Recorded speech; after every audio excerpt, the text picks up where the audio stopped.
everybody doing? Woo! Yeah! Yay! Alright, so before I start, just a bit of background context, I used to be really fat. So I guess that's probably why I got into comedy in the first place. But yeah, I used to be really fat before I came to university, and I lost a lot of weight. And people, when I tell them, they go, oh, you know, how much weight did you lose? It's quite impressive. I said, well, I lost about 6 babies because fucking saying it in kilograms is boring. So I lost 6 tiny people. That's much more impressive. In 2 years, I would have had to be having sex all the fucking time. So I tell them about losing these 6 babies. They say to me, oh, how did you do it? How did you do it? Like some fucking magic secret. Like, I'm gonna go, oh, you know, I just drank the blood of the unicorn every day for a month. 6 babies, gone. No. So I don't know, is anybody in the audience trying to lose weight at the moment? Yay! Yeah, I have self-esteem problems. But let me give you some advice, alright? Don't overcomplicate it in your head. People are going to be telling you to take acai berries or unicorn blood, apparently, whatever the fuck. Just diet and exercise, alright? That simple. That's all I did. Just diet. Well, I say that, I mean, the heroin helps. But my probation officer told me not to recommend that to people anymore, so... Diet and exercise, much better. I was going to make that joke about crack, then thought, no, heroin, stick with the classics, yeah. Let's move on, because diets are boring. Let's talk about the whole sex thing, because I'm a woman, and I'm pretty sure it's a law that female comedians have to talk about sex. So I don't know if you can tell, just by looking at me, but I haven't had the most experience with the whole relationship thing, which I mean I've had no experience at all with the whole relationship thing. I know, I am as surprised as you are. Look at me, I'm short, I'm ginger, I'm blind as a fucking bat. I thought that was the very definition of sex appeal, but apparently not. No, because of this, there's lots of things I don't understand about the whole sex thing. Like, don't get me wrong, right? I know the theory. I've seen the diagrams. I know where everything is supposed to go. Or kind of thereabouts. I mean, I'm not terribly spatially aware. But vaguely?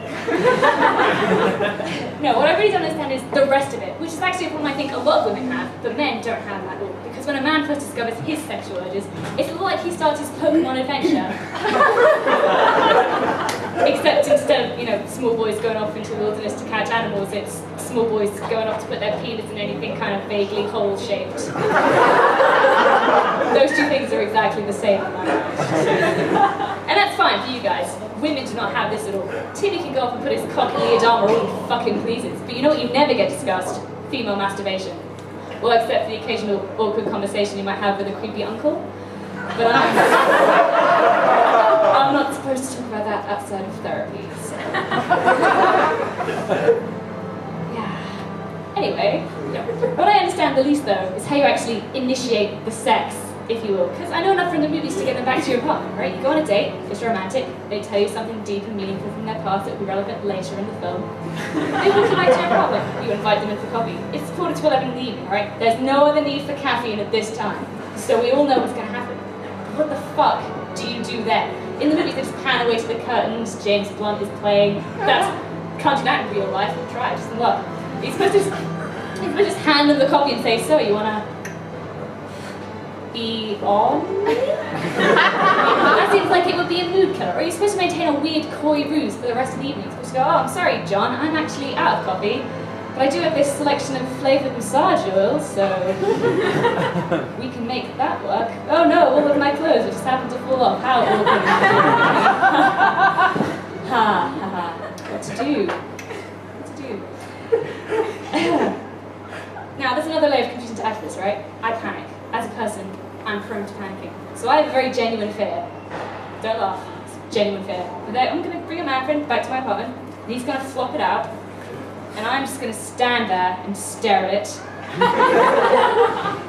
Hanging there like a sad elephant. And I'm just going to say, put that thing away. Because I'm sick. I have no idea what to do. Fucking poke it. I want to be accompanied by your gentleman's trouser sausage tonight. Be on your merry way. I'm not going to go into the whole actual can of worms that is the sex part, not because I understand it any better, clearly, but because my brother's told me there's a whole plethora of resources on the internet that I can look at if I need to, so I'm just going to do that. Seems easier.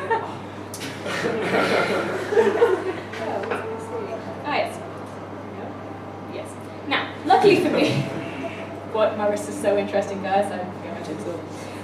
Luckily for me, this hasn't been much of an issue for most of my life because, if you hadn't guessed, I'm not the most socially adept. And when I say that, I don't mean that I do occasional awkward and adorable things, alright? My life isn't a fucking Amy Adams movie.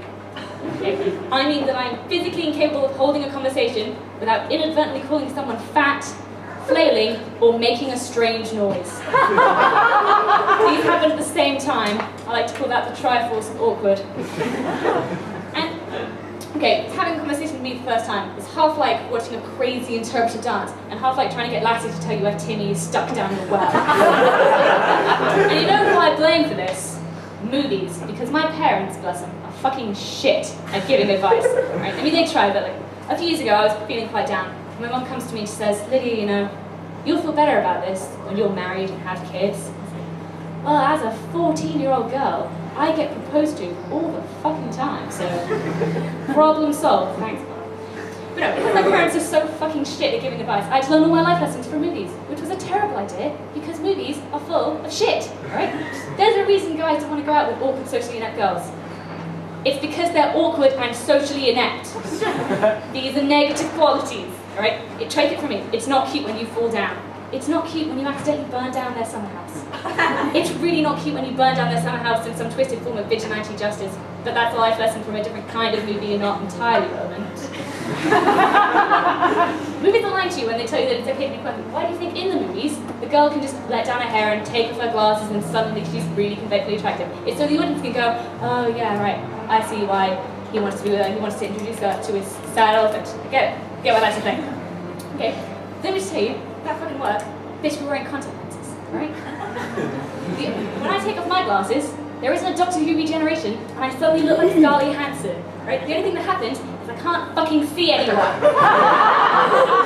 And on that note, I'm gonna leave you. I've been Lydia Harrison. Thank you.